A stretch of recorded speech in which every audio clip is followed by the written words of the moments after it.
Hey everybody, Wade here, Excel Painting Contractors, your painting experts.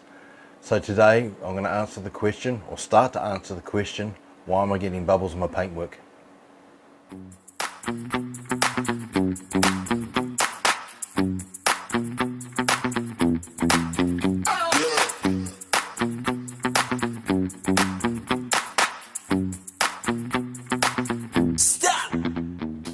So first things first, the caveat is that any issue with the paint bubbling, and you know the manufacturer, is you should go back to them, get someone to come out, take a sample of that to make sure that you're resolving the issue correctly, that you're making sure that you're not just assuming that something's happened, like your paint is crap or the paint's crap or there was moisture under it from a rain shower, whatever it may be. We're going to dive in a little bit into new houses, and particularly into weatherboard homes, exteriors of weatherboard homes, and what potentially might cause the bubbles. The first thing I want to say is, if it's a brand new home, you want to go back to your builder or the contractor, the building company, group housing, and discuss it with them, and also get your painting contractor involved if they're still around, and the paint supplier, and resolve through that. So if you don't have any luck with your builder or your painter, and you're still going, what, it's brand new, why is the paint bubbling? And you should, because by law they have to make sure that that's dealt with. However, if you're having struggles with help with your painting contractor or the building company that's meant to be dealing with looking after the aftercare of your new home, if you can find out what the paint is, then you can go directly to the supplier and ask for them to send somebody out to take a sample in that area and send it off to their lab, and then they can test it to see what could be the potential issue.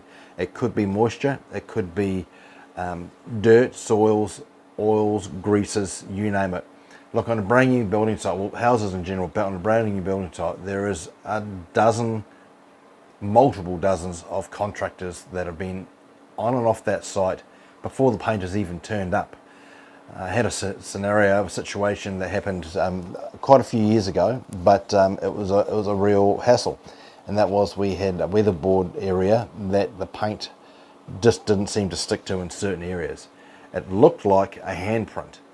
So when we got the manufacturer to come in, and they took some samples, we sent it off to the lab, and when it came back, it was a oil that's used in things like KFC. So it was a cooking oil that was, when the builder or someone had walked past, they put their hand on the board, you couldn't see it because it was weeks later when we came in, and we sanded that area, dusted it off, that there was enough oil in there, so it was quite a lot of cooking oil in there, that they is what they've brought it down to. So there was a treatment process we went through, and we pulled that out, and we used an oil-based primer over that area again, and there hasn't been an issue with it since. So it's not necessarily your painter's fault that it's happened. It could be because, as I say, there's a multitude of contractors that come through, and that weatherboard gets touched by a lot of different people, from when it's taken off the truck to when it's put up. You've got gardeners, you've got plumbers, electricians, all sorts of people, and you know, most tradies will understand that, you know, you'll make sure you wash your hands and clean your hands before you deal with things, but sometimes accidents happen. So that could be one cause for it. Little tiny dots, like pinhead size in a weatherboard, can mean that there's moisture behind it, and again, that's not necessarily picked up. You know, your contractor will do the absolute best. So if you've had rain that's come through, they'll give it a few days to make sure that it's thoroughly dried out, will do their best to. But sometimes you'll get an area that looks dry, but there'll be a bit of moisture behind it that hides in behind there and affects it. It could also be a contaminant in the paint. So it could have happened, a painter picks up a paint pot, puts paint in it, and doesn't realise that there's a bit of machine oil or something in the pot, or a contaminant of some sort, mixes their paint through, puts it on, and then that causes a failing.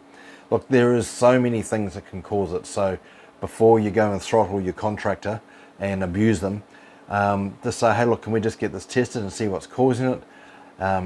So that's with a new surface, and go from there. You know, your paint manufacturer will have lab techs that can test this for you. So that is the first port of call, I suggest. As I say, go to your building company, go to whoever built the house for you, and see if they will resolve it with you. All these things can be resolved. It's never finite. It's not like the end of the world. It can be resolved, and that surface will look as good as new. And any further questions, follow us on Facebook, go to our email, message me, and or go onto our website. So tomorrow I'm going to talk a little bit more about pre-existing areas that have been painted over and what might cause that, and how to resolve them, or potentially how to resolve them. I don't have all the answers, but hopefully enough answers for you to find a solution. Right.